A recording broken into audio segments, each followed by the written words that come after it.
काँग्रेसचे 10 नगरसेवक एमआयएम मध्ये दाखल झाले, ते अशोक चव्हाणांची खेळी मानल्या जाते, याकडे कसं? अशोक चव्हाणांना हिरवा भाजप करायचा आहे आणि जनता देखील ओळखून आहे की एमआयएम कोणाच्या इशाऱ्यावर चालली आहे, कोण त्यांच्या पाठीमागं पाठबळ देते हे मी सांगण्याची गरज नाही.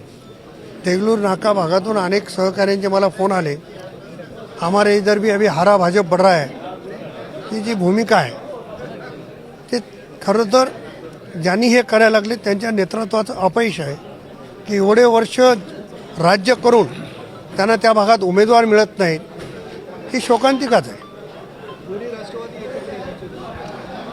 दोन्ही राष्ट्रवादी एकत्र येण्याची चिन्ह आहेत.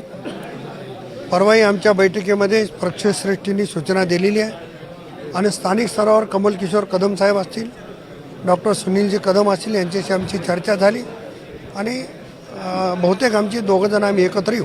नव्याने उद्या राष्ट्रवादीचे यादी कधी? आता उद्या सुट्टी आहे, आज काय घडामोडी होतात ते बघू. आम्ही उद्या आमची तयारी आहे, पण आम्ही उद्या जाहीर करण्याच्या मनस्थितीत आहोत. नाही, आज आमची शिवसेनेच्या सोबत बैठक होईल, त्यांच्यासोबत युती झाली तर त्यांच्यासोबत करू.